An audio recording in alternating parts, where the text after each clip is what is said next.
তুই বিশ্বাস কর, এই কাগজে এমন কিছুই লেখা নেই, শুধু লেখা আছে আমি আর আমার মেয়ের এই জায়গার উপর কোনো দাবি রাখবো না।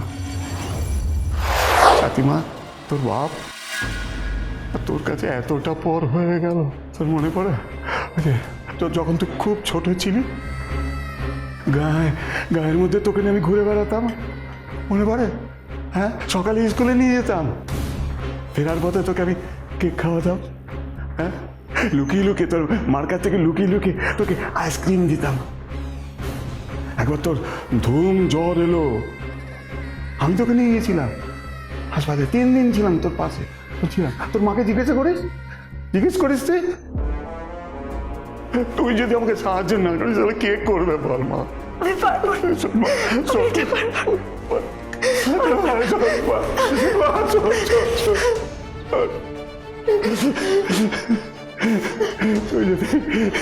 তুই যদি সাহায্য না করিস মা, তাহলে আমার বাঁচার পথ থাকবে না। প্যানের সঙ্গে দড়ি বেঁধে আমাকে লটকে যেতে হবে। এই সংসারের অত্যাচার আমি আর সহ্য করতে পারছি না রে মা। ছাতিমা, মারে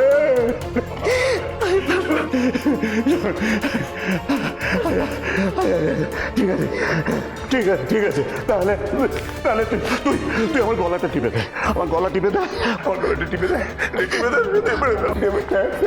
আমি বুঝবো আমি আমার সন্তানের হাতে আমি শেষ হয়েছি।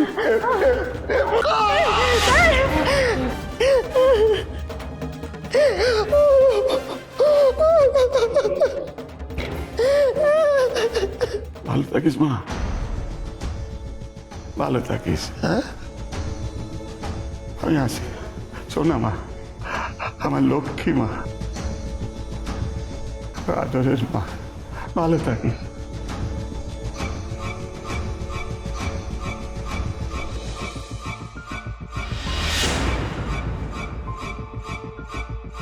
মারে, শুধু যখন আমার মরার খবরটা পাবি, শেষবারের মতন আমার মরা মুখটা দেখে যাস। শুধু আমার একটাই চিন্তা, আমি মরে গেলে তোদের সমস্যা না আরো বেড়ে যায়। বিশেষ করে তোর মায়ের টাকাটা তো ওর হাত থেকেই চুরি হয়েছে, তাই না? আর ইন্দিরা তো আমার মরার জন্য তন্নপূর্ণাকে দায়ী করবে, এর জন্য তো থালা পুলিশ হবে। হায় হায় হায় হায় হায় হায় হায় রে। আর অন্য জেলে গেলে ওই মহিলা, ওই রাক্ষসী মহিলা এসে তোদের ওই বাড়ি, হোটেল সব কেড়ে নেবে। তাই তো আমি বলছি রে মা, এই জন্য তো বলছি, এর থেকে বাঁচতে গেলে তুই অন্যর কাছ থেকে ওই হাতের ছাপটা, তুই টিপছাপটা নিয়ে, আর তাহলে ইন্দিরা শান্ত হয়ে যাবে, আর তোরা বাঁচবি, শান্তিতে বাঁচবি। তুই বিশ্বাস কর, এই কাগজে এমন কিছুই লেখা নেই, শুধু লেখা আছে আমি আর আমার মেয়ের এই জায়গার উপর কোনো দাবি রাখবো না।